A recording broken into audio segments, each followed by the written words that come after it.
విశ్వ సౌందర్యం 53వ భాగం. కాలం విసిరిన గాలం తప్పించుకోవడమా, లేక విధికే సవాల్ విసరడమా? దురాశ ఒలికిన దుర్గంధం భరించడమా, లేక ఆశల సుగంధాలను ధరించడమా?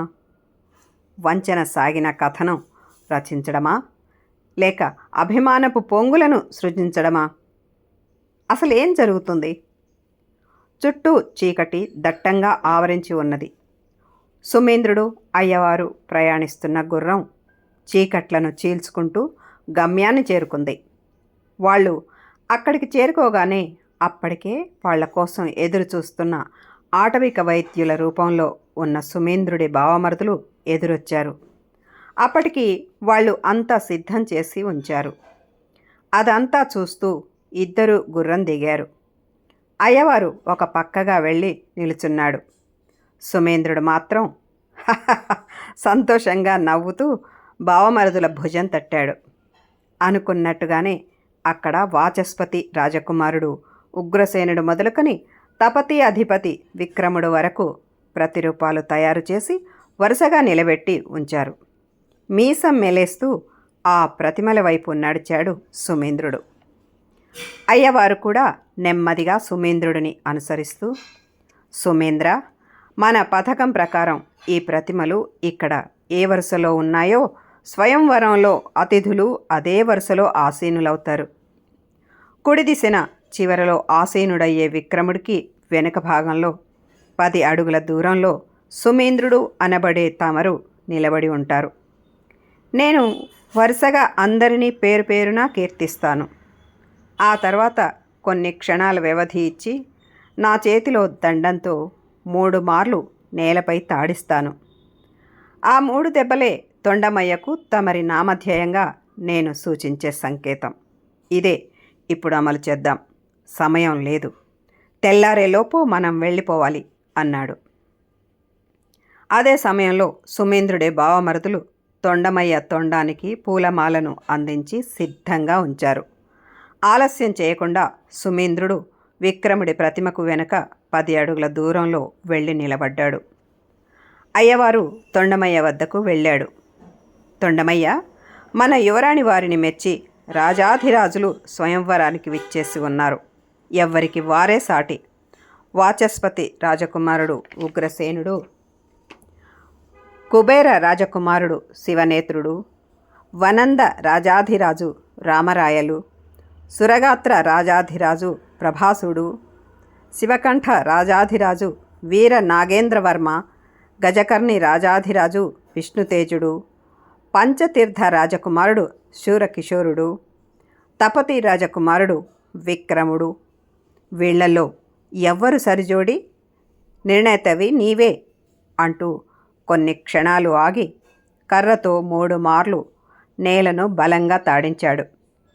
తర్వాత కర్రను తలకిందులు చేసి 2 అడుగులు వెనక్కి వేశాడు. తర్వాత తొండమయ్యను సుమేంద్రుడు వైపు నడిపించి కర్రని ఎప్పట్లా తిప్పిపట్టి సుమేంద్రుడి మెడలో మాల వేయించాడు.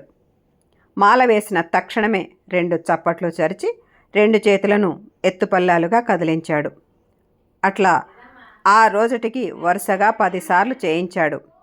ప్రతిసారి అదే మెలకువను ప్రదర్శించాడు. కార్తీక పౌర్ణమి వచ్చేసింది. రాజ్యం అంతటా పండుగ వాతావరణం ఆరంభమయ్యింది. ప్రతి ఇల్లు బంధుమిత్రులతో నిండిపోయింది. 5 ఏండ్ల ఆనవాయితీని పురస్కరించుకుని రాజ్యంలో అధికారికంగా చాటింపు వేశారు. ఇందు మూలంగా పౌరులకు తెలియచేయడం ఏమనగా, దీప మహోత్సవం కార్యక్రమం తర్వాత యువరాణి వారి స్వయంవరం వేడుక ఉంటుంది. ఇందులో భాగంగా తొండమయ్య శుద్ధుడిని ఎంపిక చేయడంతో పాటుగా యువరాణి వారికి వరుడిని కూడా ఎంపిక చేయడం జరుగుతుంది. దైవ అనుగ్రహంగా జరిగే ఈ వేడుకను తిలకించడానికి బంధుమిత్ర సపరివార సమేతంగా విచ్చేసి కార్యక్రమాల అనంతరం యథావిధిగా విందు భోజనాన్ని స్వీకరించగలరని మహారాజా వారి ఆహ్వానం అహో అంటూ దండోర ప్రకారం అనుకున్న సమయానికి ఎప్పట్లా దీప మహోత్సవం ప్రారంభమయ్యింది. ఎప్పట్లా రాజ్యం పొలిమేరల్లో గుండం ఏర్పాటు చేయబడింది. సూర్యాస్తమయం సమయానికి మేళతాళాలతో రాజప్రసాదం నుండి తొలి దీపం బయలుదేరింది. ప్రత్యేకంగా వజ్రాభరణాలు ధరించి మహారాణి అవంతికాదేవి దీపం మోస్తుండగా చెలికత్తెలు, పరిచారికలు, బంధుమిత్రులు వెంట నడిచారు. మహారాణి దీపం బయలుదేరిందనే సంకేతం నగారా మోగడం ద్వారా అందుకుని రాజ్యంలో స్త్రీలు, బాలికలు తలపై దీపాలు మోస్తూ గుండం వైపు బయలుదేరారు. చూస్తుండగానే అందరూ గుండం వద్దకు చేరుకున్నారు. అక్కడ పురోహితులు సమూహాలుగా వేద మంత్రోచ్చారణ చేస్తున్నారు. పుణ్య గడియలను పురస్కరించుకుంటూ మహారాణి తన తల మీది దీపాన్ని గుండంలో వేసింది. దీపశరణం దీపశరణం అంటూ పౌరులు భక్తి పారవస్యాలతో గొంతెత్తి తాదాత్మ్యంగా నినదించసాగారు. ఆ నినాదాలు దేవలోకాన్ని చేరుతున్న అనుభూతితో పౌరులు కొందరు చిందులు వేయసాగారు. ఆ పావన పులకిత శబ్ద తరంగాల మధ్య మహారాణి వారు నెమ్మదిగా గుండం వద్ద నుండి వెనుతిరిగి నిర్ణయించిన స్థలానికి వెళ్ళి ఆసీనురాలయ్యింది. అప్పటికే అక్కడికి మహారాజు, యువరాజు, యువరాణి, అతడి సిబ్బంది విచ్చేసి ఆసీనులై ఉన్నారు. మహారాణి దీపశరణం తర్వాత మిగతా అందరూ తమ దీపాలను గుండంలో వేయడం మొదలెట్టారు. దీప సమూహాలు ఏకమై అగ్నికీలలు ఆకాశానికి అంటుతున్నవి. దేదీప్య కాంతుల ప్రమాణముగా మావటీలు వెన్నంటి రాగా గజశాల నుండి సర్వాలంకారభూషితమైన తొండమయ్య బయలుదేరి వచ్చాడు. ప్రత్యేకంగా కాళ్ళకి పెద్ద పెద్ద బంగారు కడియాలతో, వీపు మీద వజ్రాభరణాలు పొదిగిన వస్త్రంతో తొండమయ్య రాజగంభీరంతో కనిపిస్తున్నది. అదే సమయంలో శుద్ధుడు స్థానం కోసం పండితులు కూడా బయలుదేరి వచ్చి ప్రత్యేక స్థానాల్లో ఆసీనులయ్యారు. వేద మంత్రాలు మిన్నంటుతున్నాయి. మేళతాళాలు మోగుతున్నాయి. క్షణాలు గడుస్తున్నాయి. శుద్ధుడు ఎంపిక కోసం సమయం ఆసన్నమైంది. తొండమయ్య శరణం శరణం! ప్రధాన పురోహితుడు బిగ్గరగా అరుస్తూ వెండి కంచాన్ని బంగారు పిడితో మోగించడం మొదలెట్టాడు. మరుక్షణం శివనామ స్మరణతో ఆ ప్రాంతం మార్మోగసాగింది. పౌరుల దృష్టి తొండమయ్య వైపు మరలింది. మావటీలతో పాటుగా వేద పండితులు, పూర్వశుద్ధుడు తొండమయ్యను పండితుల వైపుగా నడిపించారు. అప్పటికే గుండం ముందు బంగారు పళ్ళెంలో పట్టు వస్త్రం పరిచి దేవదేవుడి ప్రతిమను ఉంచి ఆ ప్రతిమ ముందు మాలను సిద్ధంగా ఉంచి ఉన్నారు. గుండం వద్ద తొండమయ్య ఆ మాలను అందుకుని సకల దేవతల ప్రార్థనగా తన చుట్టూ తాను ప్రదక్షిణ చేసుకుని మహారాజా దంపతుల వైపు తిరిగి ముందరి కాళ్ళు వంచి అభివాదం చేసి ఆ తర్వాత గట్టిగా ఘేంకరిస్తూ వరుసలో ఉన్న పండితుల వైపు వెళ్ళింది. శుద్ధుడి కోసం పోటీ పడుతున్న పండితులు ముకుళిత హస్తాలతో కళ్ళు మూసుకుని లేచి నిలబడి దైవ ప్రార్థన చేస్తున్నారు. అందరిలో ఉత్కంఠ పెరిగింది. పెరిగిన గుండె వేగంతో పౌరులు ప్రపంచాన్ని మర్చిపోయారు. ఊపిరి బిగబట్టి చూస్తున్నారు. అందరి ఉత్కంఠకు తెరదించుతూ తొండమయ్య కొన్ని క్షణాలు పండితుల ముందు కదలకుండా అట్లాగే నిలబడింది. తర్వాత 2 అడుగులు ముందుకు వేసి మధ్యలో నిలుచున్న ఒక పండితుడి మెడలో మాలధారణ చేసింది. తక్షణమే శివనామ స్మరణతో పాటుగా వాయిద్యాల చప్పుడు రెట్టింపయ్యింది. పూర్వశుద్ధుడు కొత్తగా ఎంపికైన శుద్ధుడిని వేదిక మీదకు తీసుకువచ్చాడు. అక్కడున్న భటులు పూలవాన కురిపించారు. తొండమయ్యను తిరిగి వెనక్కి యథాస్థానానికి తీసుకువెళ్లారు. అదంతా అందరిలో ఒకటిగా చూస్తున్న సుమేంద్రుడు తదుపరి సమయం కోసం వేచి చూస్తూ తనలో తానే మురిసిపోతున్నాడు. ఒకవైపు అగ్నికీలలు అంతకంతకు పెరుగుతున్నాయి. రాత్రి సమయం పట్టపగలను తలపిస్తున్నది.